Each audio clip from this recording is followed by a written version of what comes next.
cas échéant, aux ajustements. Je crois que nous avons discuté. Franchement, le chef de l'État n'a pas pris, si vous voulez, 4 chemins.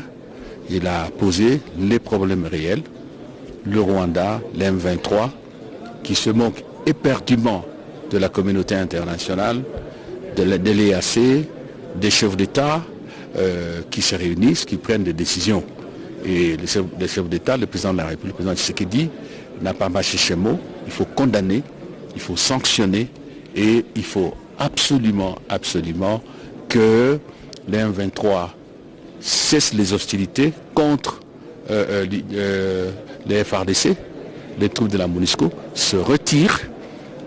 Il faut que nos compatriotes retrouvent leur domicile de manière que, à travers toutes ces mesures, ces actions, y compris la cessation du soutien du Rwanda au M23 et la présence de ces troupes en territoire congolais. Donc, dès lors que tous ces éléments sont réalisés, on peut dire que la voie est vraiment déblayée pour la continuation de manière constructive des consultations que le président a amorcées.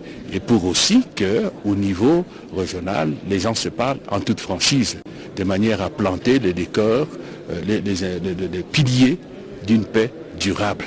Voilà comment le président s'est exprimé, mais avec beaucoup de fermeté.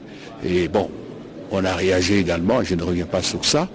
Il y a un communiqué qui va sortir demain, mais moi je pense que les éléments essentiels de ce communiqué, c'est qu'on a réaffirmé la nécessité d'appliquer tout ce qui a été convenu, et tout le monde a constaté, même le Rwanda, qu'on n'a pas appliqué les recommandations, les prescrits de Nairobi, de Luanda, particulièrement le communiqué final du mini-sommet du 23 novembre à Luanda. Ça, c'est le premier élément, ce constat qui est unanime.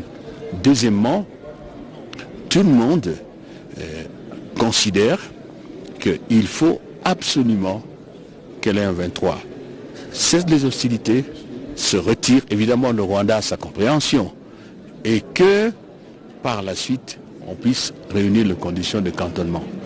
Tout le monde est d'accord également qu'il faut renforcer la force régionale, tant dans sa composition, le nombre des militaires qui sont déployés, que dans sa mission. Et pour nous, la mission, c'est la mission originelle, qui est celle de forcer toutes les forces négatives, et en particulier les 1-23 qui posent plus de problèmes aujourd'hui, je dis bien forcer à déposer des armes et à s'inscrire dans la dynamique de paix.